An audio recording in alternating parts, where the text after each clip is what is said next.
बिस्मिल्लाहिर्रहमानिर्रहीम। लिबास पहनने के बावजूद नंगी औरतों का ज़हूर अलामात क़यामत में से एक अलामत है।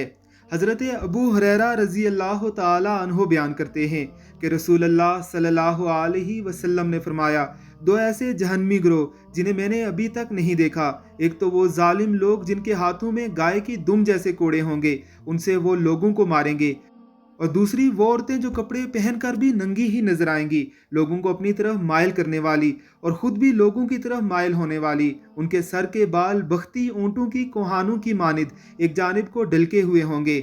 ये जन्नत में दाखिल होंगी, ना ही उसकी खुशबू पा सकेंगी, हालांकि उसकी खुशबू इतने और इतने फासले से आ रही होगी।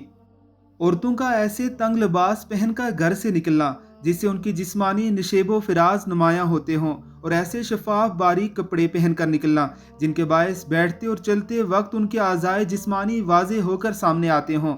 ऐसी औरतें बज़ाहिर तो कपड़ों में मलबूस होती हैं, मगर दर हकीकत वो तंग कपड़े आज़ाए जिस्मानी की नुमाइश और जिस्म के पुरफितन हिस्सों को जाहिर करने की वजह से नंगी ही होती हैं।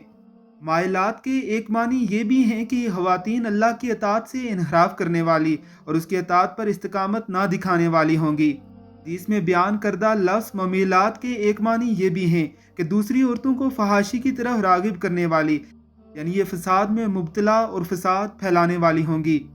और ऊंट के कोहान वाली मिसाल, यानी वो अपने सर के बालों को इस तरह बांधेंगी कि बाल ऊपर उठ जाएंगे जिस तरह ऊंट की कोहान नुमाया होती है। उन औरतों के बाल एक तरफ इस तरह झुके होंगे जिस तरह बख्ती ऊँटों की कोहानें एक जानिब को ढलकी हुई होती हैं। ऐसा कि आजकल आपने मुख्तलिफ औरतों के बालों का स्टाइल देखा होगा। अल्लाह रब्बुल इज़्ज़त की ज़ात हमें उन औरतों से महफूज रखे और हमारी औरतों को भी उन औरतों से महफूज रखे। अलामात क़यामत के इस सिलसिले को सुनने के लिए हमारे चैनल को सब्सक्राइब कीजिए और बेल आइकन पर क्लिक कीजिए ताकि हमारी वीडियोज़ आपको बर वक्त मिलती रहें।